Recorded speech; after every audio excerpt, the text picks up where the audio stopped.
Okay, so let's pick up where we left off. So these are this is what I'm talking about when I talk about the rooting angles of those different species, right? So this is straight riparian here, and you can see the rooting angle is very shallow, because remember, it's riparian, it grows on a riverbank. So the roots are going to go out, and the water table is relatively high, right? The grapevines don't want to put their roots into water, right? Nobody wants to put their roots in water, unless it's a water-dwelling plant, of course, because then you'll have like root diseases and root hypoxia, right? So the roots need to respire, they need to put out CO2, right? Of course, leaves put out oxygen, but roots actually put out a little CO2, and they acidify the root zone a little bit. So in order to do that, they need to do gas exchange. So you can't do that. It's plugged up with water, again, unless it's a water-dwelling plant, and they have special like organs to deal with that. Little pipes and stuff. It's pretty cool what water-dwelling plants do. And then here you can see a cross between Vitis riparia and Vitis rupestris. This is rootstock 3309C, which is easily the most popular rootstock here in the Finger Lakes and really all throughout the Northeast. You might ask me, why is it the most popular rootstock? And I'd tell you it's because it's kind of a if it ain't broke, don't fix it mindset. Is it the best rootstock for every single site? Probably not. No, but it's the devil you know kind of thing, right? And then finally, this is straight up rupestris. So remember, rupestris is found in the Southwest, native to the Southwest. It's found, which is a dry area, and then it's found on really dry sites of a dry region, right? Because it's found in rocky creek beds. So the rose roots are going to want to go down and explore as far as they can to find water. So this is pretty drought tolerant, as where this is not. Okay, cool. So Vitis burlandieri is another important species. It's native to central Texas, eastern Mexico. It's pretty lime tolerant, right? So in this case, we're not going to have these Lyme-induced chloroses, which are really kind of like iron deficiencies. A Lyme-induced chlorosis, like if you put this into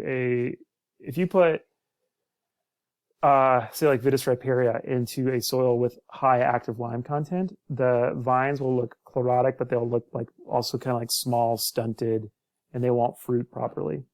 And if you think about Burgundy, if you go look at Burgundy, pictures of Burgundy, you'll see that soils look kind of chalky, right? There's just so much lime in those soils. So oftentimes they'll use rootstocks with burlandieri in the parentage because the vines those rootstocks can deal with that high lime content. They don't get all chlorotic and weird.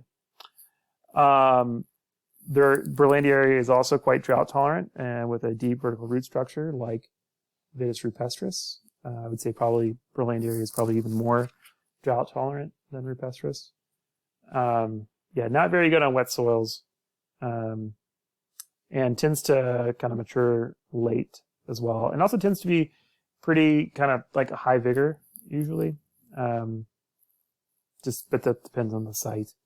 It can be kind of difficult to graft, which is not great on the nursery level, but also it's not great when you're receiving plants because if you have a rootstock that's hard to graft, then the graft unions might not take very well.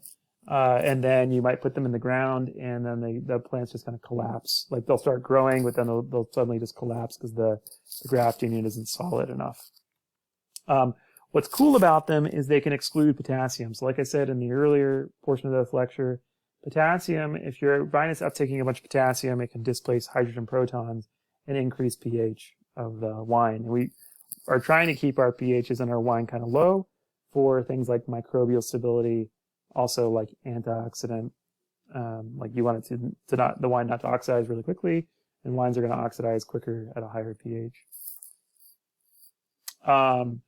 So then let's talk about Eurasian species. So of course there's Viticinifera, right? So this is the king. It's reigns supreme. This is about 90% of all the grapes grown commercially in the world, 95%. Originally native to the Transcaucasus, like I said, modern day Georgia, Azerbaijan, that sort of area. Mostly Viticinifera is grown between 30 to 50 degrees north and between 30 to 50 degrees south. That's what we call the wine belt. There are, of course, exceptions to this. but generally probably 90% of it's grown in those narrow bands. They're self-fertile, so they flower and pollinate themselves and make their own fruit, which is great. So we don't need pollinators in our vineyards, right? We don't need bees for grapes.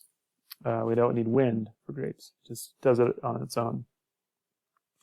Yeah, they're tolerant to lime and they're tolerant to drought as well. Viticinifera is.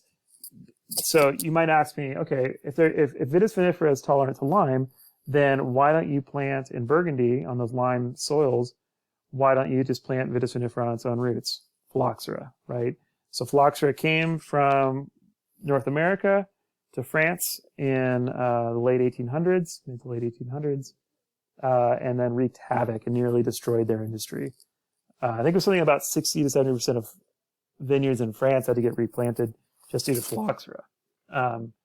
So, yeah. So, we put Viticinifera on rootstocks there. Okay. So here you go. Here's like just the recap of what we did with taxonomy, right? Eukaryotes, plants, phylum of angiosperms, dicots, all this. Okay, cool. Tons of different species. All right. Okay, so I'm going to stop this one here. That was a quick little section, and then we are going to hop into the next section.